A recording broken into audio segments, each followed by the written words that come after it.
And if they've declared it, that means it's far worse than we already know. Basically, there's not enough fertilizer to meet all of our agricultural needs, so they're suspending tariffs on fertilizers coming into the country. Now, you know that they don't do anything until it is way overdue. So this is going to affect us some way, somehow. You need to have water, food, and emergency medical supplies. It's not too late to start prepping. Yo, if I see that news report of them talking about how more and more Americans are reporting food insecurity, I'm gonna lose it. We have no money. How many times do we have to say it? How many ways do we have to say it? We are broke. We are poor. We have no extra cash. I don't have the money for that right now. No tango dinero. How many times do we have to say we don't have money? Oh, more people are reporting food insecurity. More people are going on vacation. No, duh. We are poor. Thank you. And what about if they shut down the grocery stores and we have to hunt for our own food? Okay, I don't know where Little Debbie lives. I don't know where the Fritos lay. Do I just wait a minute for the maid? I only know that Muffin Man is on Drury Lane. How the F am I supposed to find a chick named Filet who breeds corn dogs? And how do I milk a Red Bull? Which hospital does Dr. Pepper work? I can't afford to go to France for some fries. I don't know where Little Debbie lives, but this is her baby daddy. And what if the fruit punch is me? How do you tell which charms are lucky? Where exactly in Arizona is the tea? Ben and Jerry broke up, so which one got custody of the ice cream? How the F I make pizza out of these? Trying to keep the beef out the ground. How am I supposed to find a ranch in a valley that's literally hidden? Like all the snow crabs in the snow. I'm too scared to hunt a buffalo for wings. Where is the shrimp that fries the rice? I don't even know how to milk an almond. I gotta hunt for salmon with the bears. What rainbow do the Skittles come from? Months ago, I saw some videos where people were actually talking about, the food supply. They've been worrying about the fertilizers, and they kept, pointing out how most people should try their best to prep, because when emergencies are gonna happen, it just happens at once. It's not like you get a lot of warnings. Like at the end of the day, it's when things have become really, really bad.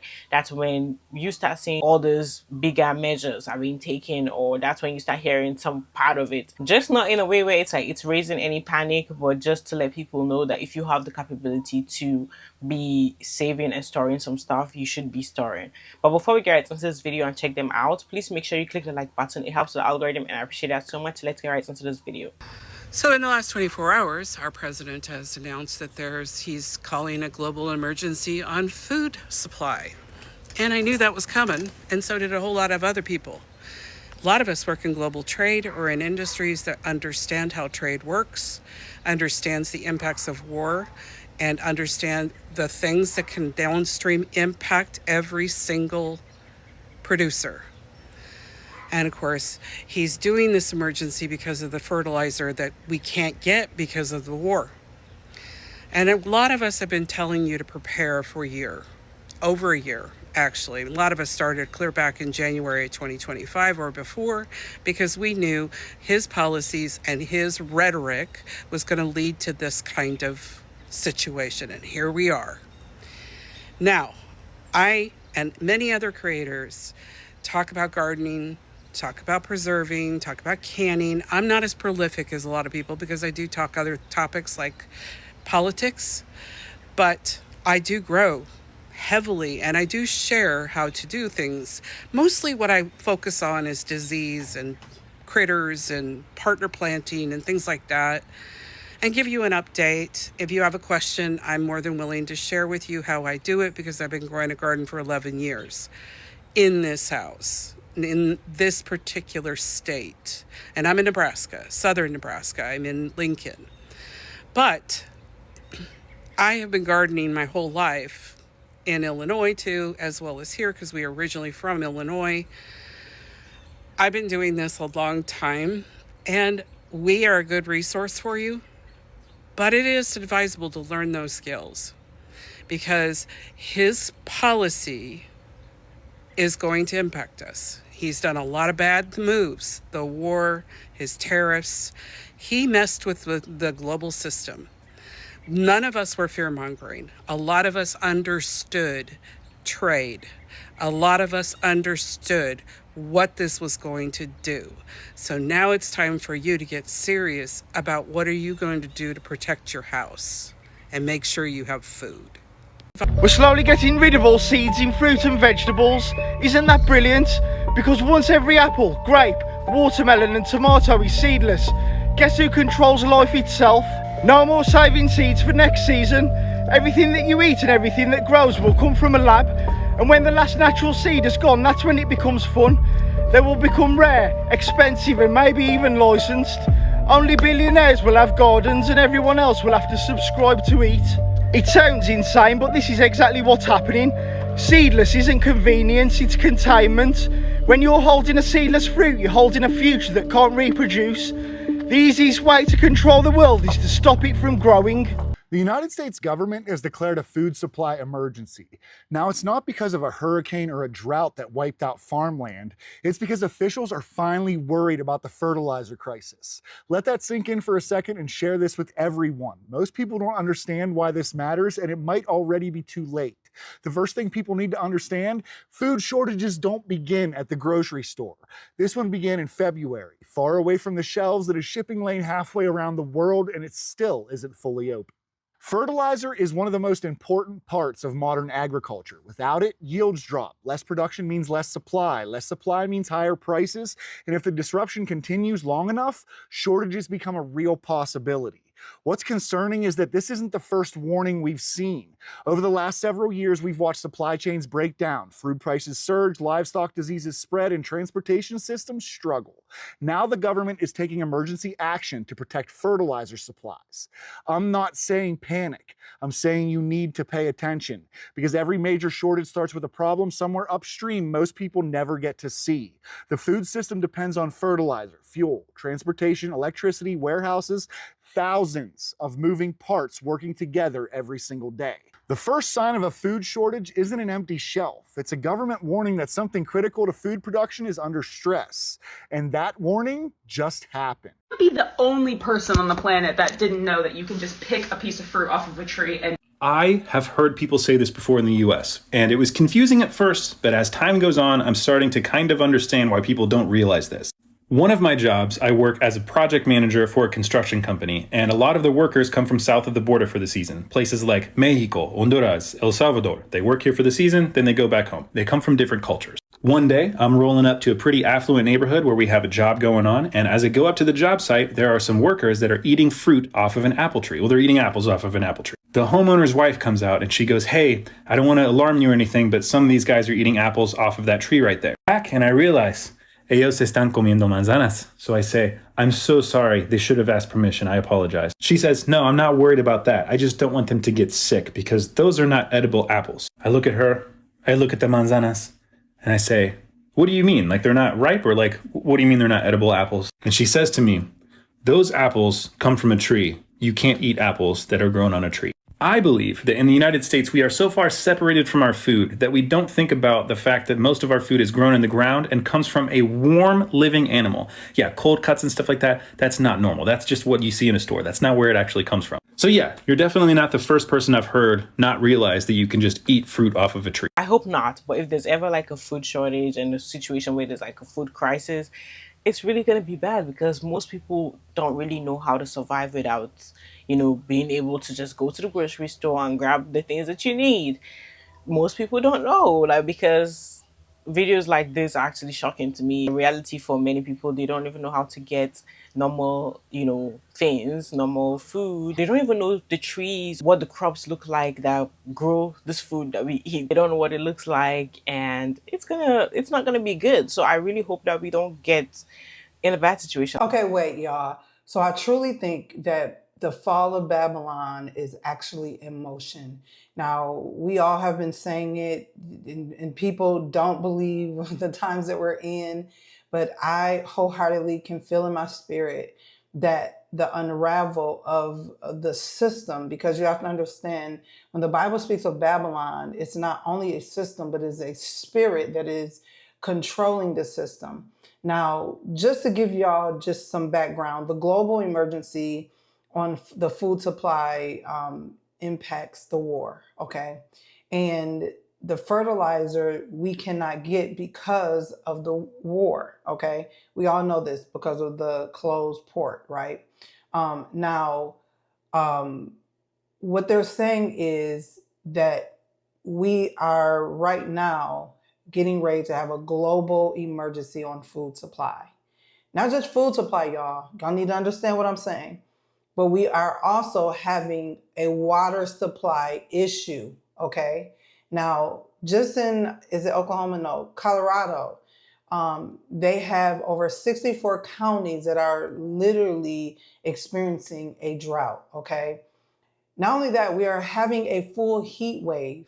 Almost every state in the Americas and even out of the other countries are literally having this heat wave. I want to remind you that I think, what is it? How many? 46 states are in drought right now, okay? Drought, okay? I need y'all to understand when we talk about the economy, we're talking about necessities, things that we need. It's a different word that I was looking for, but I don't have time to figure it out. So here's the thing. Y'all principal, his administration officially declared a power emergency for the nation's largest grid ahead of the extreme heat wave that is coming through this weekend, okay? Now, the U.S. electrical grid emergency also stated that there are issues and that we must have an emergency order for power and power output.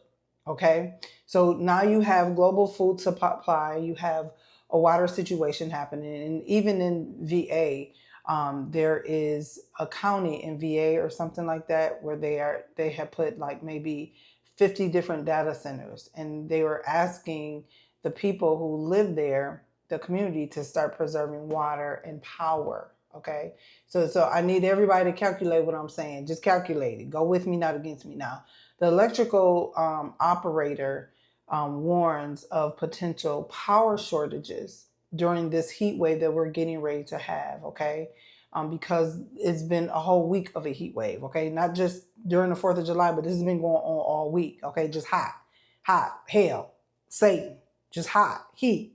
Okay, you can't get air nowhere, just hot, sweating, stinking. I'm not gonna go in. So here's the thing. The principal, he also issued emergency orders because he wanted to maximize the output. And he's like, you know, whatever's happening, we need to put this in order because could be potential, outputs that are happening.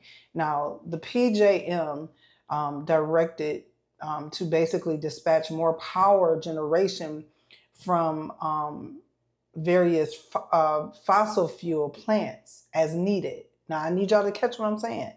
We ain't got the fuel, y'all. Y'all catching it? We're already low on everything. Everything is low supply. You go in the kitchen, you ever went to the kitchen, you looking for something to eat, ain't nothing to eat because all the kids and ate everything, just low supply. That's what we're looking at here, okay? And you can't even find a chip or nothing. This is where we at. Everybody's been there. If you ain't, you there right now, okay? Because groceries is people hungry. That's neither here nor there. Now here's the thing. Even though there are environmental restrictions that are in place, they're saying we need it. So we're going to lift that restriction and we have to give more power. Are y'all catching what I'm putting down? Do you want to be truly prepared for what's coming? I want to share some things with you that are vitally important. I want you to save this video because it's going to be important for you to make sure you can go back to it and then share this with your friends and family who you want to be prepared like you. So I hear a lot of people that will be commenting on my videos saying, I've got my bottled water, I've got my food supply for a month. But what is coming is a trend. It is a shift in how we're going to be living. It's a shift in our society, a shift on our rights. It's going to be a shift on the water supply we're going to have. It's going to be a shift in our monetary system. So I want to make sure you're not just prepared for an event, but you're prepared for changing your entire lifestyle. So here are some things we need to think about. Water supply, your food supply, your electricity, and then also having internet, having connectivity.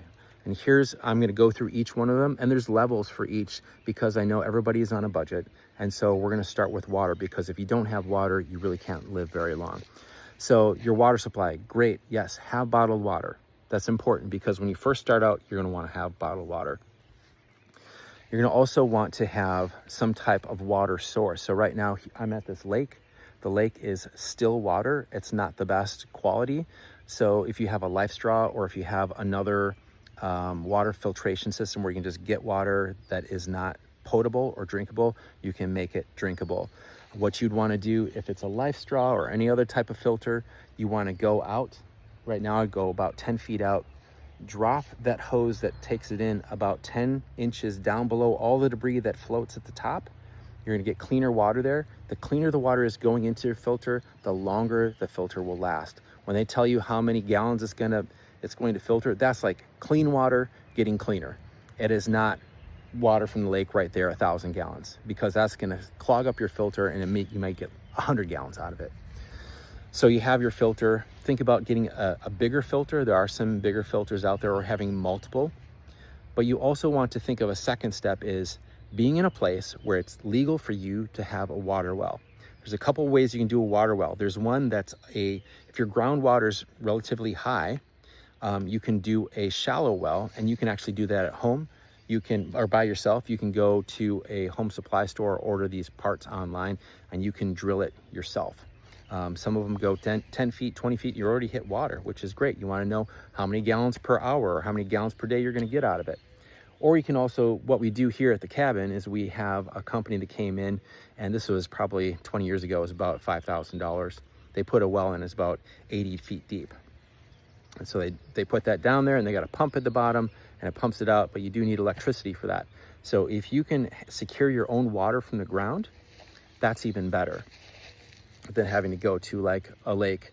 Moving water is going to be a little bit better. So if we had a river or a stream by here, that would be better. All right. Also collecting rainwater. Some places in some municipalities you cannot.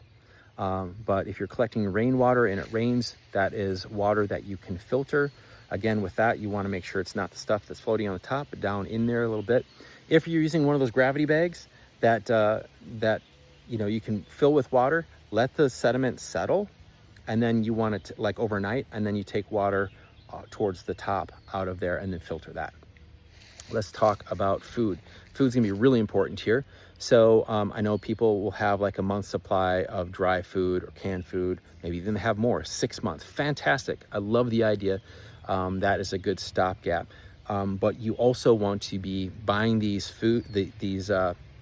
seeds. So there's seed vaults you can get for like $20, $30. It's a great investment, but it's not going to work unless you actually start planting them now. You want to be in season 2 or 3 before you actually have to use it. If you don't get those seed vaults, then go to somewhere like Whole Foods, get some organic vegetables and pull the seeds out of that, dry them, and then you know how to sprout them, and then start planting them. You don't want to have a bag of seed and the country's running low on food and you need to start planting. That's too late. All right, so you have your seeds, you're planting it. You want to have your vegetables, leafy greens, microgreens, and some fruit if you can. And then from there, it is going to be important for you to also have protein. So what are your protein sources? Well, the easiest one is chickens. You can go to Tractor Supply, and depending on the season, you can get them for about $2 to $3 a piece. You can get a chicken, and you just raise the chickens that way. A chicken will produce about 1 egg a day. So if you want a dozen eggs a day, that's going to be 12 chickens you're taking care of. And if you want less than that, you just do less or fewer. And then goats is another great one. You have goat milk and everything you can produce with that. Fish. Raising fish in a pool, and then also having bees to pollinate your garden. So there's a lot of different things you can do here. You want to make sure you are growing your own food and making sure that you're taking care of yourself. I'm not one to kill the animals for the meat. That's why we contract with a local farmer who has beef. And you get like half a cow and put it in a freezer, and then that is plenty of beef for months. So you need to think about these things now. So you got your water supply. Oh, one other thing with water supply is some places don't allow you to collect rainwater, but you can have a swimming pool. You can have a big swimming pool. What if you could just store the water in such a way in your swimming pool, you don't actually even swim in it, you just use it as water storage? I haven't heard anybody talk about that yet. All right, so you have your water, you have your food supply, and then you have your electricity, solar and wind. I'm up in northern Wisconsin. There's always a breeze here. That's going to produce a little bit of electricity. There's more wind in the winter here. You need to know where it is where you live and if solar is a good option for you, or if you're going to stick to wind or something else. But I go off of solar. We're in Florida, and that's what we're using because that makes the most sense there. When we're in the country we're going to be moving down to in South America, they always talk about wind. There's always wind there. So we're going to have wind power and with solar instead of solar with some wind. Here we don't have either. We're on the grid here, but we do have a well. So it's a little bit of a hybrid system here. We don't have it 100% yet. So you have your power, and then also you can do those like the battery packs, so you can have it mobile. Lastly, your connectivity. If you're going to still be doing your banking, you're still going to be doing all the things you need to do online. If you're going to be working online, if you're going to be trading stocks like I do, I trade options online. So I have a Starlink. Starlink is $200 for the Roam package, and then $50 a month for 100 gigabytes, which is great. So 100 gigabytes a month for $50 is not bad. That is for anywhere in the world. I could be driving 80 miles an hour, have broadband internet. Right now up here we have 240 megabit download, and I think it's 24 megabit upload, which is faster than I have at home, which is wild. And so you can do everything you need to on the internet there. Please leave your comments below. Yes, this is not everything, right? If you have more tips for people, put them down below here. If you have questions, put them down below. This is to help you be ready. One of the things we're doing is I have the Quiet Exit Plan, or a Quiet Exit Plan book that I wrote. It's 142 pages. It's about having a second option outside the United States. So we're moving to South America, and we're putting all this down there because I truly believe things in the next 3 years here in the United States are going to get really crazy with banking, with water, with AI, robotics. The job numbers are going to come out pretty soon about how there are fewer and fewer jobs. Think about 20+% unemployment. What is that going to do to our economy? What is that going to do for the cost of things, the affordability of things? It's getting super expensive to live in Tampa. So what is that going to mean for the middle class, the lower class? How are we going to survive? These are things I think about. I want you to think about. Don't think just I've got, a few cases of water. Don't think that you have, a month or 3 months of food supply, you're going to be good. You need to learn to become self-sufficient, not dependent on anything, right? The last thing I would say, get yourself a piece of land, an acre plus. We're going to have over 100 acres, and we're going to be inviting people down to come and potentially live on the property. And we're going to have domes. We're going to have tiny houses that people can rent. So that's going to help for our income. We can recommend that you do that too. So you have your piece of property, have a couple places where people can rent on there. That'll help you pay your taxes and other things you need to. All right. Want this to help you. I wish you the very best. Cheers. I feel like fertilizers are things that we don't think, or majority of us don't think about when we go to the grocery store. Like, you literally just go there, buy whatever you need. Most of us don't think about those things. But a lot of farmers have to worry about these things. And without enough of it, like, these things can affect the crop production. I really hope this doesn't become bad, but we already complained about price of things being extremely high right now. If things keep going or turning in the wrong direction, can you imagine how much more expensive things will be? If you made it to the end of this video, thank you so much for watching this video to the very end. Please make sure you click the like button. It helps with the algorithm, and I appreciate that so much. And subscribe to the channel if you're new here and you're watching me for the very first time. Hit the notification bell to get notified every time I post a new video, and leave your thoughts in the comment section down below. I would love to see what you think about this video, and I'll see you on the next one. Bye.